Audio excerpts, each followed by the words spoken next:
मतलब बी से बिहार, बी से बीजेपी, बी से बीडी। इसमें दरअसल हुआ क्या, केरल कांग्रेस ने एक ट्वीट किया। केरल कांग्रेस ने जो ट्वीट किया वो मैं आपको उसको भी दिखा देते हैं जी। केरल कांग्रेस ने एक ट्वीट ये किया जिस पर भारतीय जनता पार्टी पिल गई। ट्वीट ये है कि bidis and Bihar starts with B can not be considered a sin anymore. और इन्होंने साथ में एक टेबल दी है, टेबल में कहा गया सिगार्स एंड सिगरेट्स, इन पर मौजूदा जो जीएसटी है वो 28% है, जिसे बढ़ाकर 40% कर दिया गया है। बीडीज पर मौजूदा 28% है, जिसको घटाकर 18% कर दिया गया है। टोबैको पर 28% है, जिसे बढ़ा के 40% कर दिया गया है। अब बीजेपी ने कहा कि देखिए केरल कांग्रेस बिहार का अपमान कर रही है, ये कह करके। पहले कुछ डेटा समझ लेते हैं, और वो डेटा इसलिए इंपॉर्टेंट है, बिहार में मोटे अनुमानों के हिसाब से हर साल 1 लाख लोग बीड़ी की वजह से मर जाते हैं। बीड़ी की वजह से मर जाते हैं। और बीड़ी पीने वाला जो वर्ग बिहार में है वो अति पिछड़े हैं, जो ज्यादा पीता है, दलित हैं, और जो गरीब तबका है वो बीड़ी बहुत पीता है। बिहार देश में उत्तर प्रदेश के बाद, उत्तर प्रदेश की आबादी लगभग 25 करोड़ है, बिहार की लगभग 14 करोड़ है। उत्तर प्रदेश के बाद सबसे ज्यादा बीड़ी का उपभोग करने वाला राज्य है। और अगर आप पर कैपिटा देखेंगे, पर लाख पॉपुलेशन के हिसाब से देखेंगे, तो वो उत्तर प्रदेश से आगे देश में सबसे ज्यादा बीड़ी सेवन करने वाला राज्य निकल आएगा। 1 लाख लोग मरते हैं, 1 लाख के आसपास ही उत्तर प्रदेश में भी हर साल मर जाते हैं।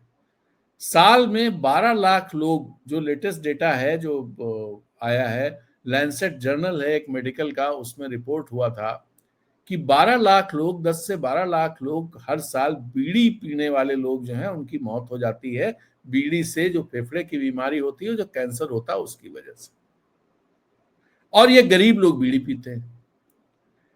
मेरा सवाल बहुत सीधा सा है, अगर बिहार में सबसे ज्यादा बीड़ी पी जाती है, इसको जरा इस पॉइंट को याद रखिएगा, आपने सिगरेट, टोबैको प्रोडक्ट्स, दूसरे जो प्रोडक्ट्स हैं, चाहे खैनी हो, खैनी नहीं, जो गुटखा होता है, जो जो मतलब पान मसाला तंबाकू वाला, तंबाकू की जो पुड़िया होती है, इन सारी चीजों जिन पे 28% टैक्स था, जीएसटी था, उसको सिंफुल गुड्स बता करके इनको आपने 40% के ब्रैकेट में रखा।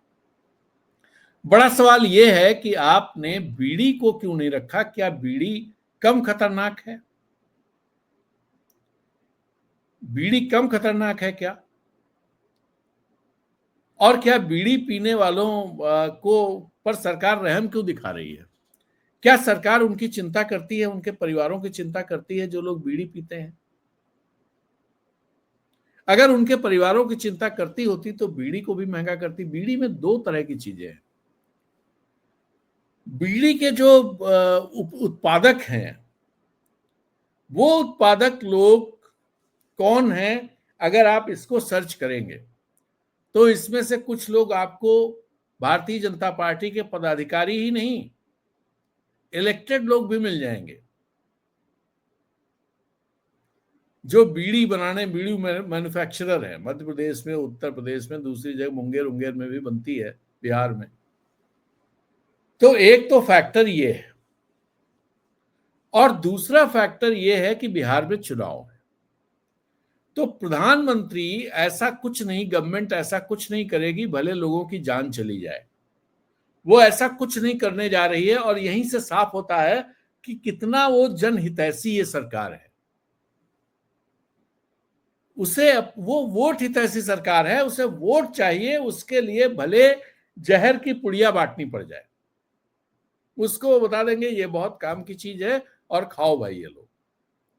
अगर लोग वोट देने को तैयार हो जाए और वो कहें कि साहब अफीम हमको दो और वोट हम दे देंगे, तो मुझे लगता है कि ये सरकार, ये पार्टी अफीम फ्री में बंटवा देगी कि भाई ये लो, वोट दे देना हमको।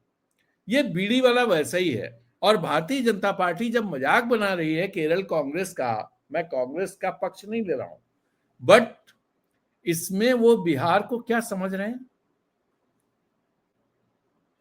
बिहार में चुनाव जीतने के लिए बीड़ी पर आप टैक्स कम कर दे रहे हैं। आप जनहितैषी हैं, आप बिहार हितैषी हैं।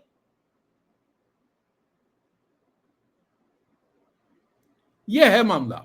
और इससे बहुत साफ होता है कि जो कुछ भी प्रधानमंत्री मोदी कर रहे हैं वो जनता के हित की जगह अपने को संकट से उबारने का काम कर रहे हैं। अब वो संकट से कितना उबर पाएंगे, क्योंकि जनता ने अपने को संकट से उबारने का दूसरा रास्ता निकाल लिया। बिहार ने वो साफ कर दिया है कि भाई हम आप पे डिपेंडेंट नहीं है संकट से निकलने के लिए, हम निकल जाएंगे संकट से। तो चलिए इसी के साथ इजाजत दीजिए, आज की बात यही समाप्त करते हैं, कल फिर मिलेंगे।